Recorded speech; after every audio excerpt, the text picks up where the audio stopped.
अस्सलाम वालेकुम। अच्छा, ऑनेस्टी की बात हो रही थी। आई फील लाइक कि मोस्टली जर्नलिस्ट, पॉलिटिशियंस वगैरह कंट्रोवर्सीज़ में पड़ जाते हैं, वेयर एज आई थिंक कि जैसे अब आप हैं बहुत नामवर और बहुत पहले से आप जर्नलिस्ट हैं, तो आई गेस आप लोग वो कंट्रोल कर सकते हैं। तो is it important for journalist, politicians वगैरह कि वो बैड पब्लिसिटी भी उन्हें चाहिए होती है अपनी पब्लिसिटी के लिए? नहीं, किसी को नहीं चाहिए होती। मैं आपको बताता हूँ, इट्स वेरी पेनफुल। आप ये देखें कि मेरे बच्चे छोटे हैं, अब वो जिस शॉप में जा रहे हैं उनको हैरेसमेंट हो रही है।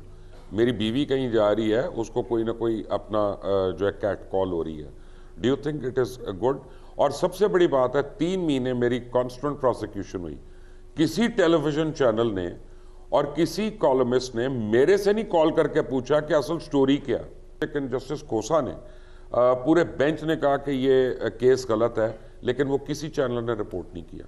अभी भी अब from that point of time 56 cases मेरे ऊपर है, जिनमें 4 दफा तो मेरे आप अरेस्ट वारंट आप सुन चुके हैं। केसेस हैं आप पे? 56 सुने थे। इमरान खान है आप यानी?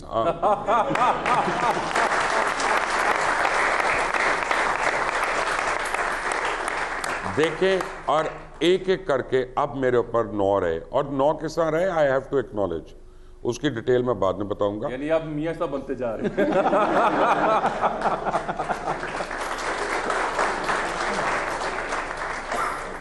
ये अमेरिका नहीं है, ये यूरोप नहीं है।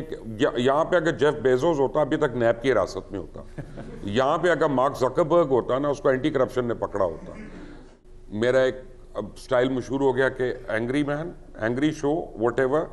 अब मैंने कहा नहीं यार, मैंने पढ़ा लिखा, मैंने मंसूर अली खान की तरह शो करना है।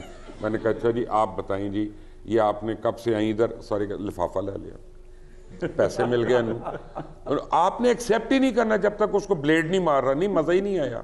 सही है। मैं को करारे तिक्के बना रहा हूँ यहाँ पे, मजा नहीं आया आपको। आगे चलते हैं। समीना, ये मुबशिर साहब अभी थोड़ी देर पहले जिस चीज़ का जिक्र कर रहे थे कि फैमिली को हरास भी किया गया, ये सारा कुछ हुआ।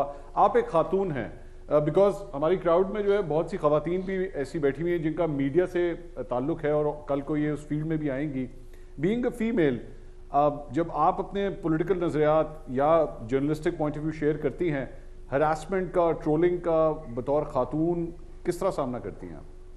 ऑनेस्टली जो सोशल मीडिया पे ट्रोलिंग होती है उसको मैं बहुत ज़्यादा बॉदर नहीं करती, और मैं ज़्यादातर उसको वैसे ही अवॉइड करती हूँ कि मैं देखूँ ही ना कि क्या हो रहा है, क्या कह रहा है कोई। आपके नज़रियात से बहुत सारे लोग इख्तिलाफ भी करते हैं, बहुत सारे लोग इत्तेफाक भी करते हैं, और हर कोई अपनी कैपेसिटी और अपनी एक मेंटल हेल्थ के साथ उसको रिएक्ट भी करता है।